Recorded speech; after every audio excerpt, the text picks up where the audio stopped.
Hey everybody in YouTube community, model building community. This is the Lazy-Eyed Modeler, just doing a little update on some of the working around that I'm doing on still puttering away at the Zombie Hunter. One of the things I'm using is the recoilless rifle, as they call it, out of the MPC AMT Jeep kit. It's been re-released a couple times in the last few years. Anyway, what you see here is actually two parts from the recoilless rifle. This is the big barrel, and that is actually one part. I've cut it apart, as you can see here. And then this is the load chamber, or I don't know quite the right term for it, but where the load goes in. As it's originally made, there's it's solid on the end, and there's a little nipple or whatever that would fit into the end of this to try to glue it together. At the beginning of the project, I decided, as you can see here, maybe, the barrel is two pieces, and to me that wouldn't be acceptable because you'd never get the seam line gone properly and whatnot. It would just never look right. So my intention was to use brass rod, or brass tubing I should say, to replicate the barrel. When I first decided to do this, I thought, well, this is the best. I only have a limited stock, and this is the best size to use. It was closest to the size of the barrel that I had, and it is 7/32. And then the other, I was going to put another smaller piece inside the plastic barrel to help reinforce the bigger piece and to reinforce everything. So I cut the barrel apart, and I cut a piece of brass rod to go through this half of the barrel, and then to go into the load chamber where you put the big rounds in there. And I drilled out the end of this one. As you can see, there's a hole there. And once the plastic parts were glued together, I had to do some filing to get it big enough to get this through. And this is 1/8. Yes, 1/8 brass tubing. So now that fits together like that. And when I tried it, I don't know what I was thinking or what I was drinking, but I thought one size was the next size, like the 1/8 was the next size down from this 7/32. And I guess if I had looked at the stock numbers, I might have clued in that that's not the case, because the 1/8 is stock number 1/27, and this 7/32 stock 130, number 130. Obviously there's a couple sizes in between. So when I went to put it together, there's a fair bit of slop.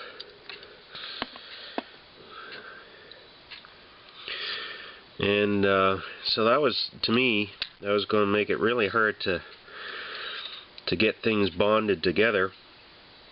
I'm not going to be soldering this, I'm going to be using epoxy. So I thought, oh, now what am I going to do? Then I remembered that a few years back I had purchased a bag that K&S puts out of all sorts of little shapes, I think they call them, not the wires here, but the rest of these shapes. I thought, hey, I might get lucky and I might have the other two sizes that I need to make this more solid. Unfortunately, that's not the case. After jigging through all those pieces, I have quite a few pieces of the next size up, which should probably be number 128. And I did look up what size that was, and I'm sorry I've forgotten. But that fits over there.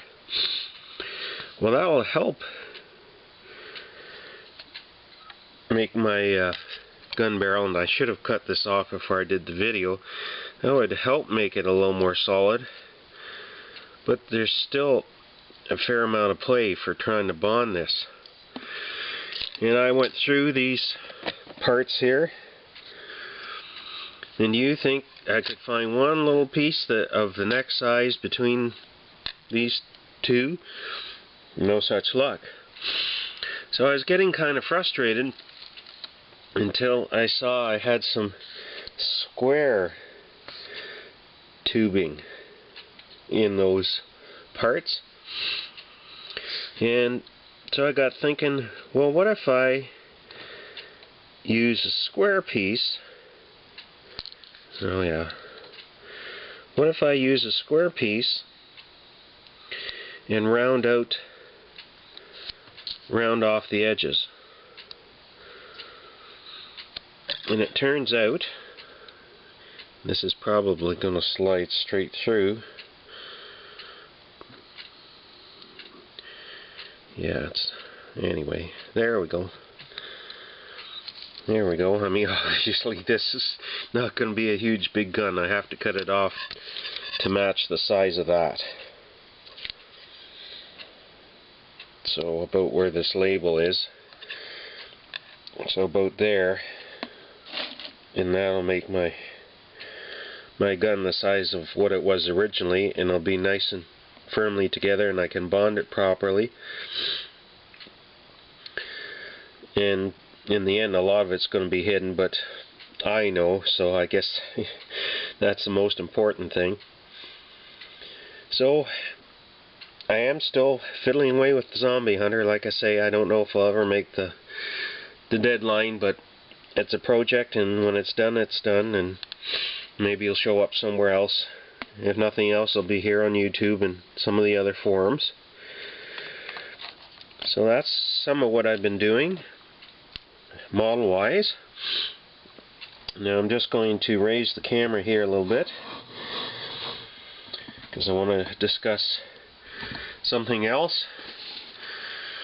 As most of you know who might be watching this video, there's a Chevy Cheeseburger tribute build going on, and I decided I want to participate in that. I might be a day late to showing what I'm going to do, but anyway, here it is.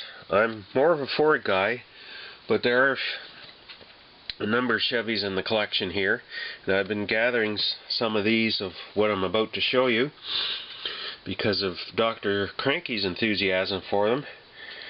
And so this is probably going to be basically a box stock build, just because I want to get a feel for the kit.